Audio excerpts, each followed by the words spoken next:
Money is everywhere, but not evenly. Every second, trillions of dollars move through banks, markets, and digital networks. Yet most of the world's wealth doesn't move at all. It sits quietly in homes, land, and investments, shaping the power of nations. The shape of global wealth. By the end of 2022, humanity's total wealth reached about $450 trillion. That includes everything people own: property, savings, and stocks, minus their debts. But distribution is unequal. North America and Europe together hold more than half of all wealth. Asia, led by China and India, holds nearly 40%. The rest of the world shares only a few percent between billions of people. The United States alone owns around 1/3 of global wealth, roughly $140 trillion.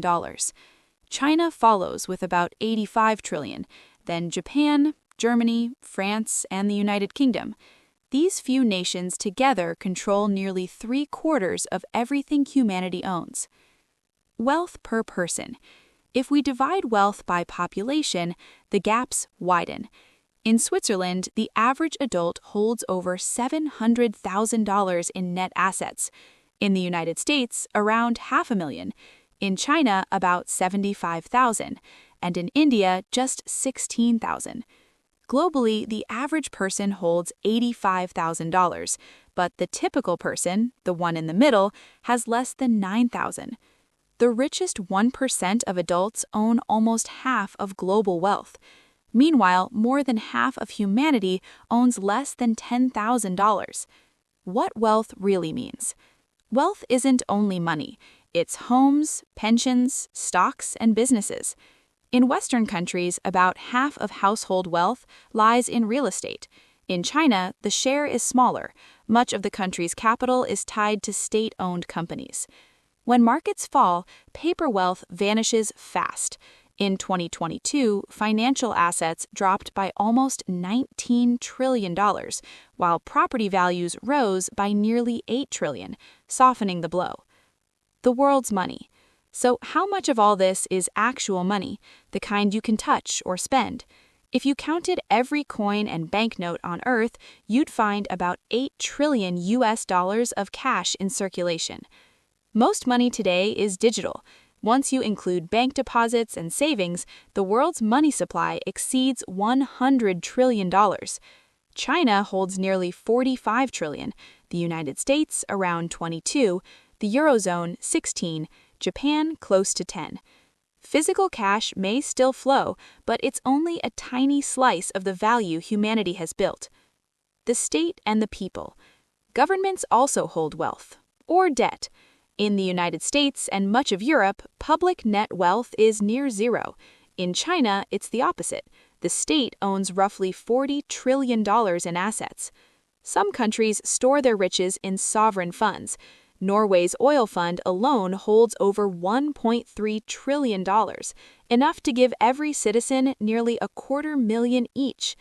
Across the Gulf states, similar funds add up to almost $10 trillion. The hidden side. Not all wealth appears in official numbers. Around $5 to $6 trillion of personal assets are hidden offshore, in Switzerland, the Caribbean, Singapore, and other havens. In Northern Europe, little wealth leaves the country. In France or Spain, maybe 15%. But in places like Russia or the Gulf, more than half of elite wealth is held abroad.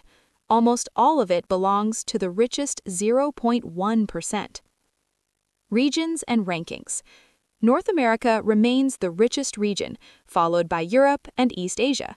India has entered the global top 10 by total wealth, though its vast population keeps average wealth low.